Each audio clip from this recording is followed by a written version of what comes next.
It was the end of the Fourth Great Ninja War. The battle was intense, bodies were everywhere.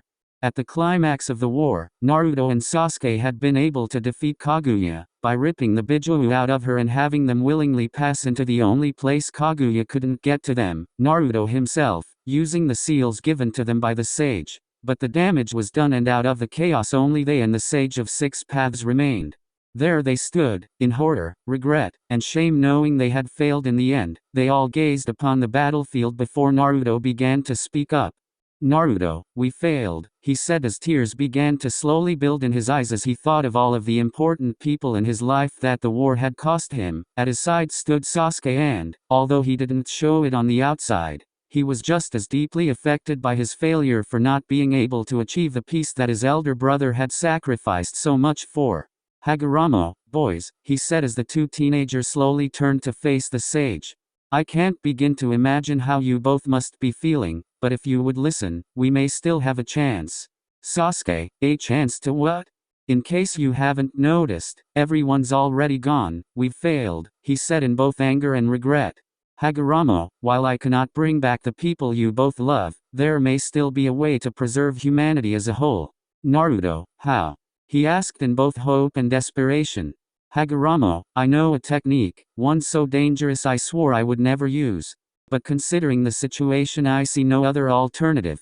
This technique, it would essentially bring the Earth back to a point where humanity was still young, but this time, I will ensure humanity doesn't receive the gift of chakra, but to do this I will require something of both of you."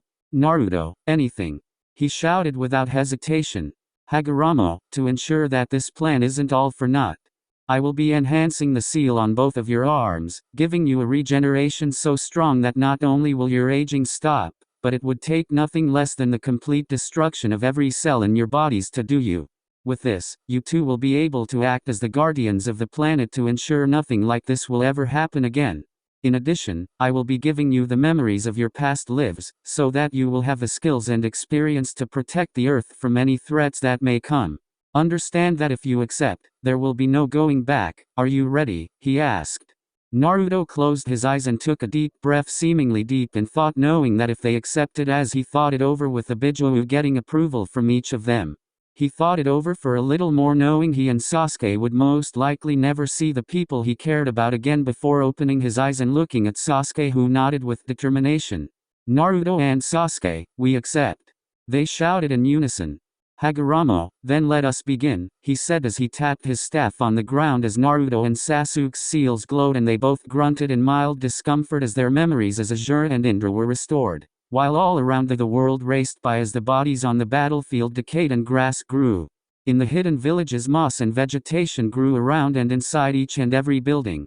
And once again humans, although weaker and much more primitive, could be seen.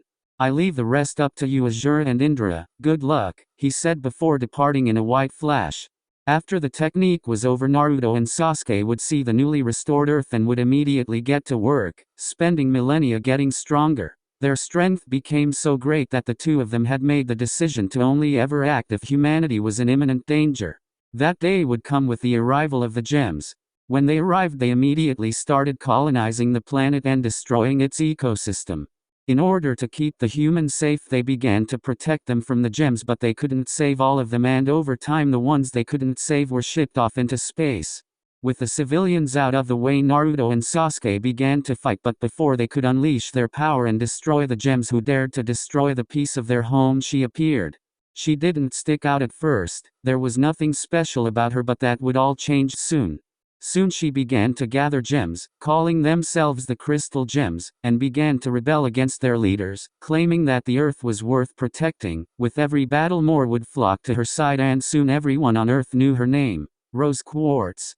Although her words were meant to inspire her fellow rebels, they had also done something for Naruto. They had given him something he had long lost. They had given him hope. With this hope, he had pleaded his case to Sasuke, and reluctantly, he had agreed to continue watching them from afar.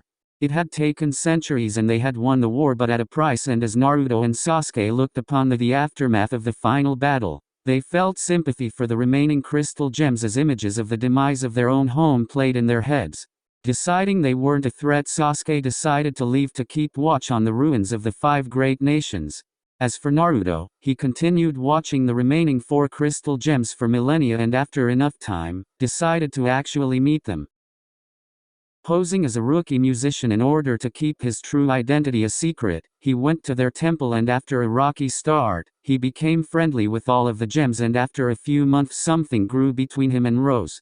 After a year he was elated to receive news that he would be having a child, but after realizing what the consequences for the childbirth were, he was deeply saddened that he would lose yet another important person in his life.